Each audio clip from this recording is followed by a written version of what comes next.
Welcome to the Mind Your Body Show. This is culinary nutritionist and mind body coach Trudy Stone.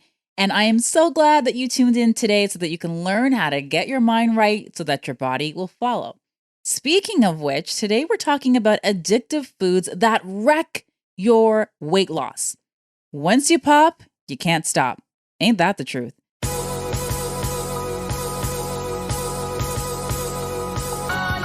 Welcome to the Mind Your Body Show, where you'll learn how to get your mind right so that your body will follow. I'm Trudy Stone, certified culinary nutritionist, author, and mind body coach. And several years ago, I self-hacked my mind and my body to lose 30 pounds. Each week, not only will you learn nutrition and weight loss habits, you'll also learn how to address the destructive habits and negative self-talk that lead to overeating and battles with your weight. The secret to losing weight and keeping it off is not only about what you put in your stomach, it's also about what's going on in your brain. So congratulations on showing up. I promise to support you on your journey with every single episode. Let's begin.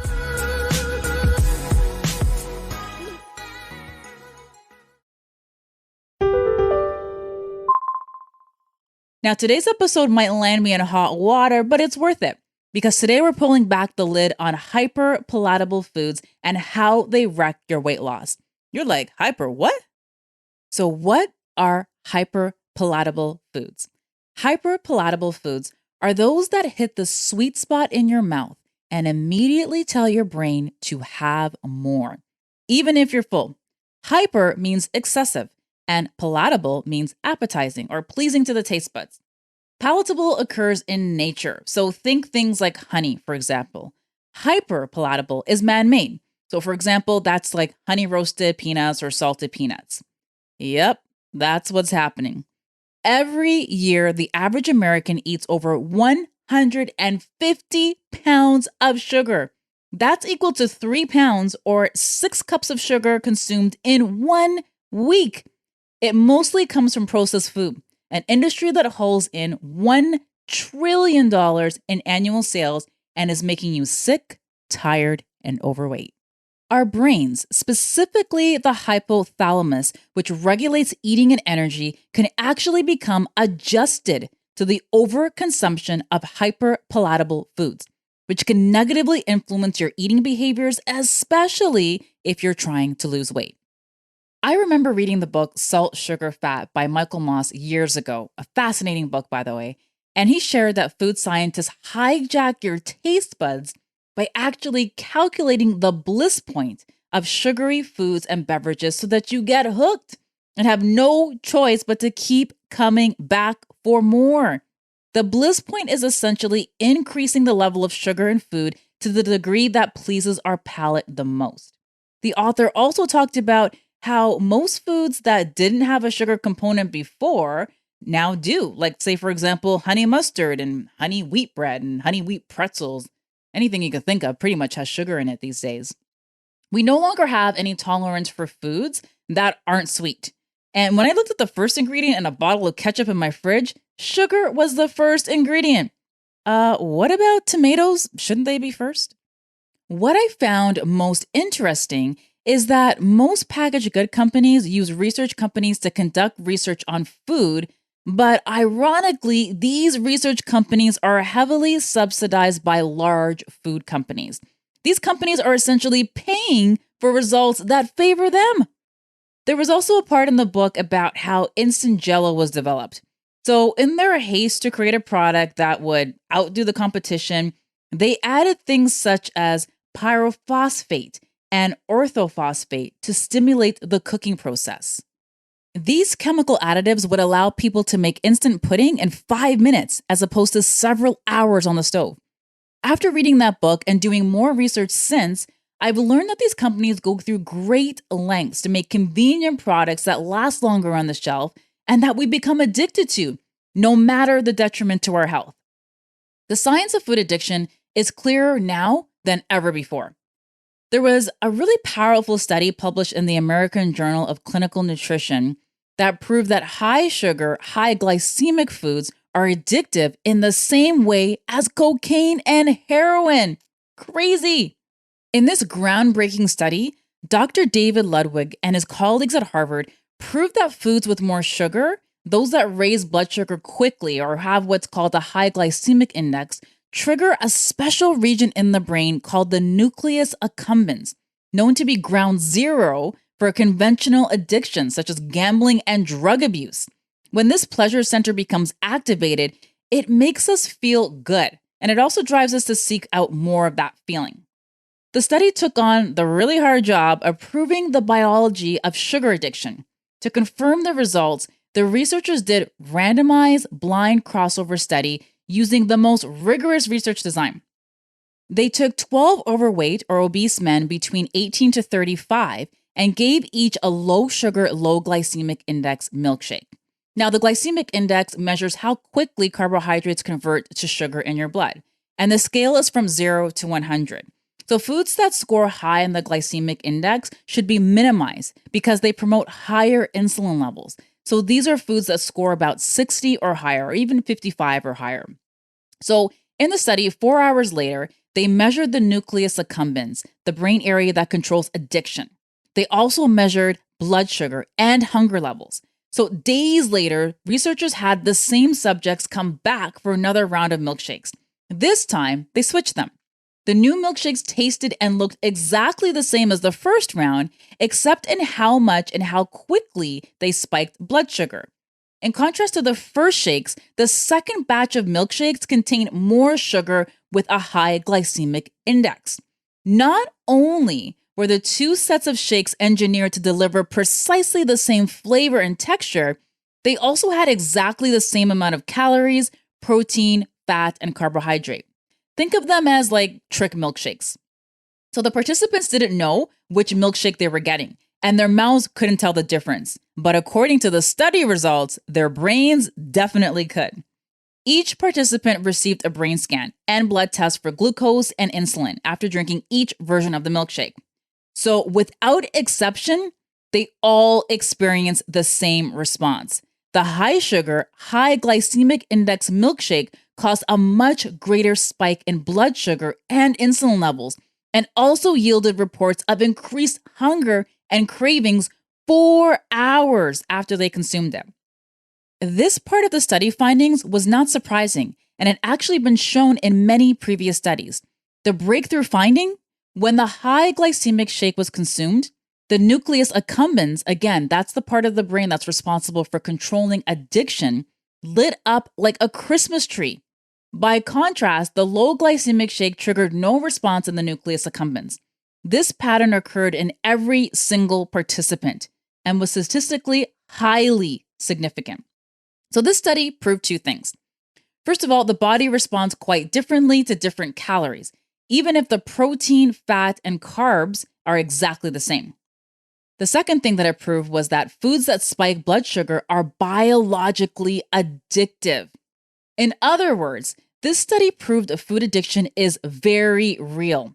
In fact, it's the root cause of why so many people are overweight and sick. They become stuck in a vicious cycle of cravings. They eat sugary foods that spike their blood sugar, and their brain's pleasure center lights up.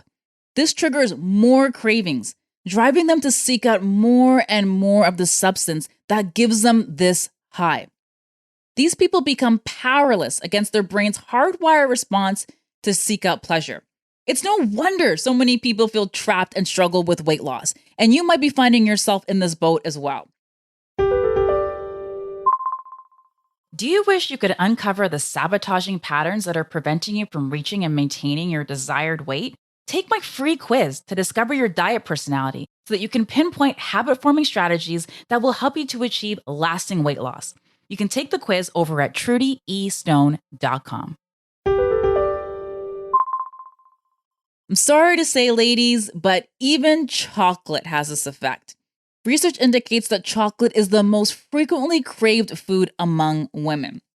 The seeds of the cacao tree are naturally extremely calorie dense due to their high fat content. When fermented, roasted, and ground into a paste, the seeds become the chocolate that we know and we love. However, to make us love it even more and to mask the naturally bitter flavor of chocolate, companies add a lot of refined sugar and sometimes even dairy.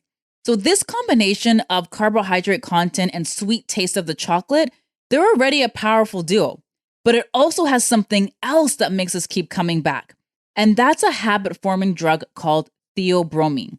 Theobromine is a mild stimulant on its own, but when added to something that's already highly addictive like chocolate, it puts many of us over the edge. And this is why I'm very particular about who I purchase my chocolate from. And it's why that it's something that I really try my hardest to eat occasionally. And when I do eat it, I like to pair it with something like nuts to balance out my blood sugar.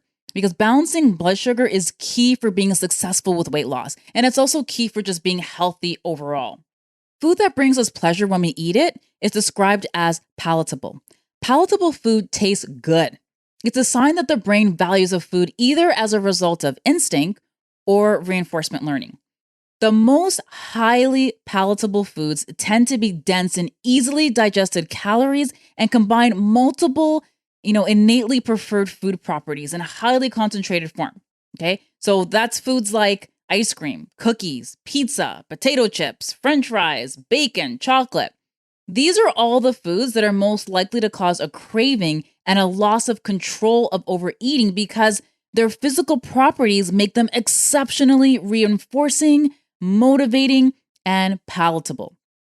Researchers have an umbrella term for this combination of effects on the brain, and that's called food reward. During the last 200 years in the industrial area in the United States, technology has increased the efficiency of agriculture so dramatically that nobody even really needs to be a farmer anymore. The problem is industrialization has gone too far, far beyond simply just increasing the efficiency of agriculture. It has profoundly transformed food processing, distribution, and preparation. Our current food system is less than a century old, and not nearly enough time for humans to genetically adapt to the radical changes that have occurred. Our ancient brains and bodies, they aren't aligned with this modern world, and many researchers believe that this evolutionary mismatch is why we suffer from such a high rate of lifestyle-related disorders, such as heart disease, diabetes, and obesity. In addition to sugar, added fats are another highly effective way to rev up the brain's brain reward circuit. So your brain has a reward center that secretes dopamine and other feel-good chemicals when you eat certain foods. Isolator fats, such as soybean oil, canola oil, which is used in a lot of kitchens, and butter, increase the calorie density and reward value of foods at little additional cost, which is why they're used liberally in commercial prepared foods, including restaurant food as well. The types of fat that we use in our cooking have also changed profoundly. Animal fats such as butter and lard have largely been replaced with seed oils, such as vegetable oils like soybean oil. And rather than getting our fat from whole foods like meat and dairy and nuts, we now get it primarily from oils that are mechanically and chemically extracted from these liquid oils that are cheap and convenient for these companies to add to our food. Added fat increases the calorie content of food and our drive to eat it, ultimately causing us to overeat. So when it comes to obesity, which one is the enemy? Is it too much sugar or is it too much fat? This has been a debate that's been going on forever and ever. And really, it's both.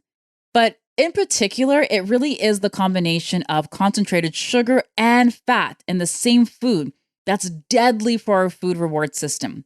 It's also a pairing that rarely occurs in nature, so it's tempting to speculate that it's more than our brains are equipped to handle constructively.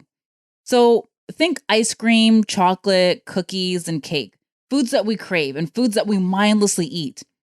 Technology has allowed us to create foods that are far more seductive than those that occur in nature. And this leads to an equally unnatural response from the brain. When we look at and consider all of these manufacturing processes, creating an obesity epidemic wasn't the objective. It was just an unfortunate side effect of the race to make money.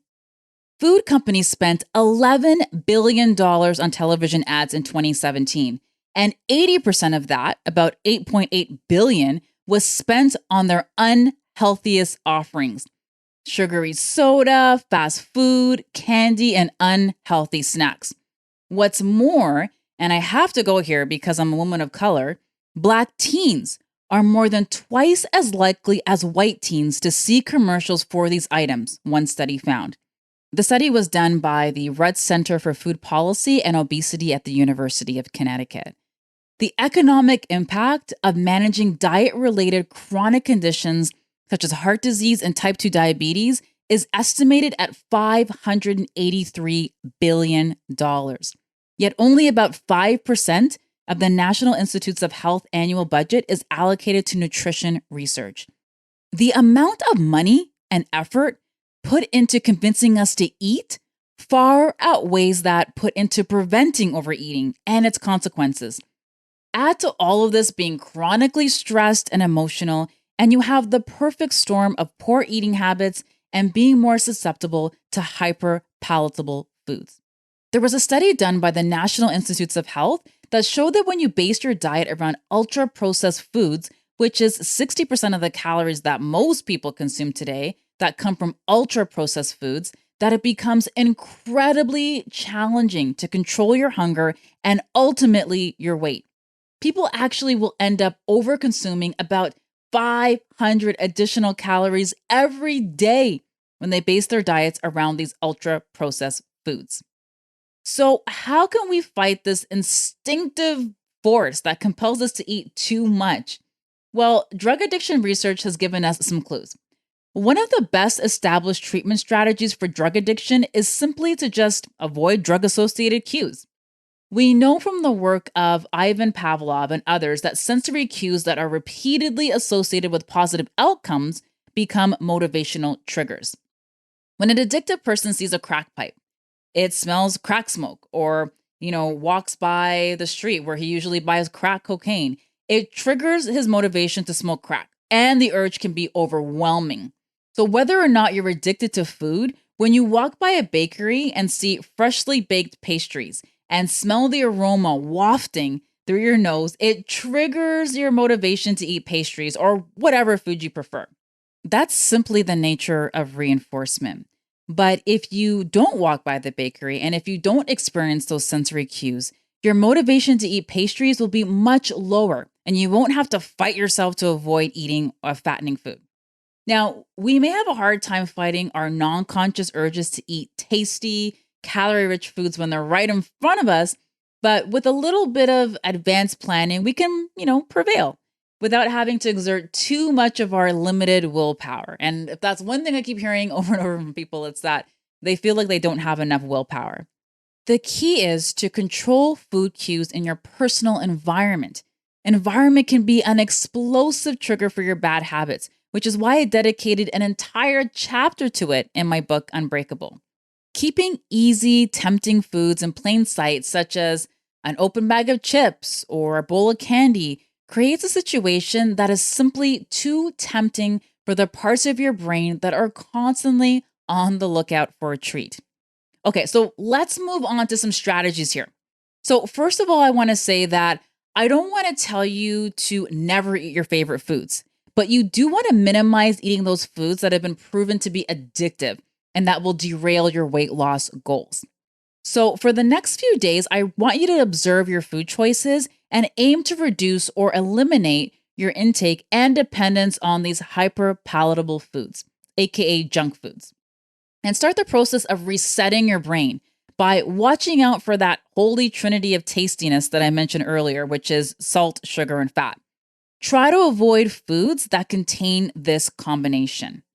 Common culprits include, things like pizza, French fries, pastries, any sort of drive-through sort of food, desserts. But they also may include really, sneakily packaged organic foods or organic products or, gluten-free products that dress up themselves as healthy foods when in fact they're the complete opposite.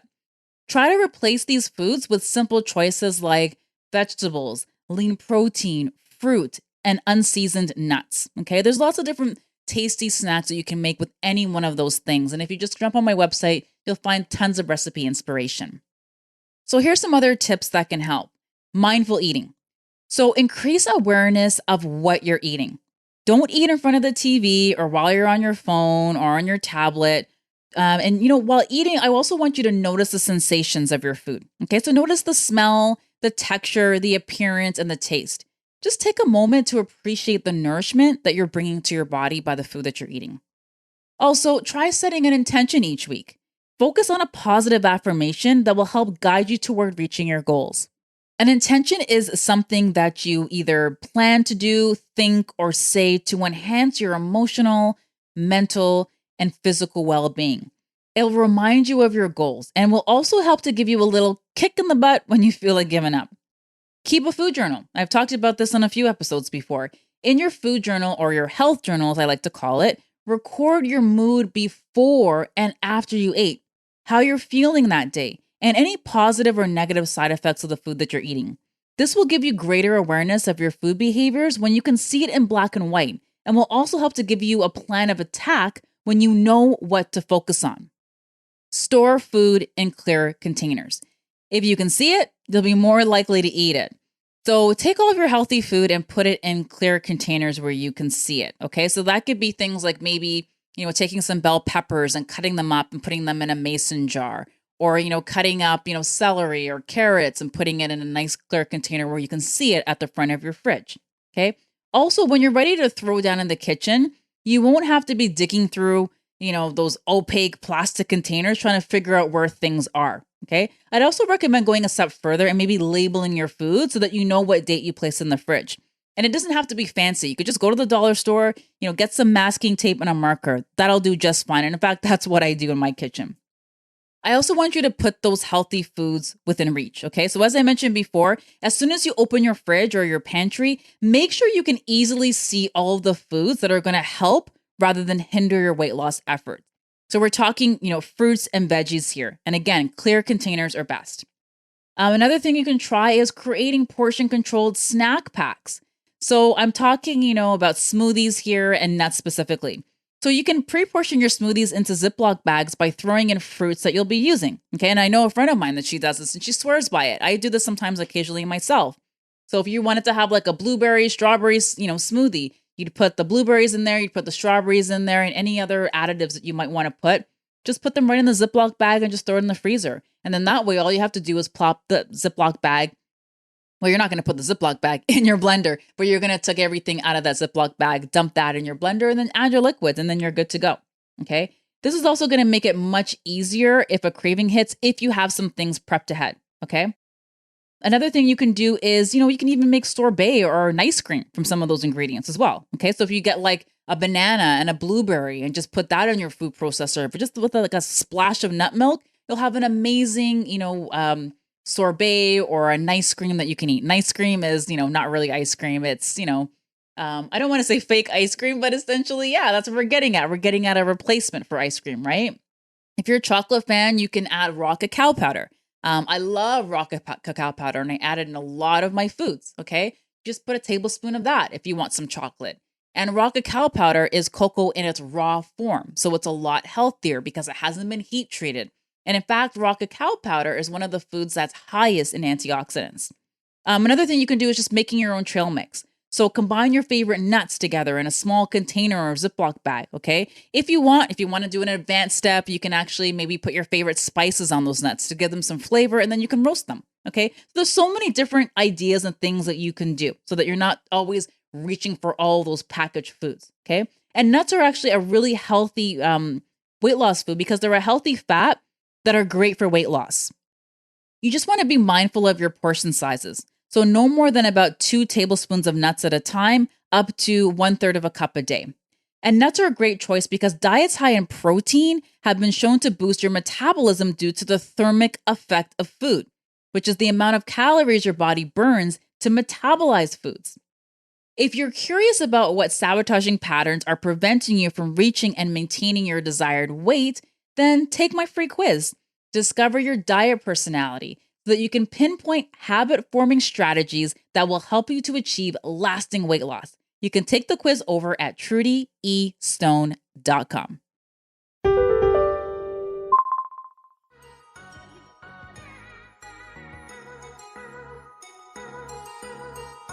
Thanks for listening to this episode of the Mind Your Body Show.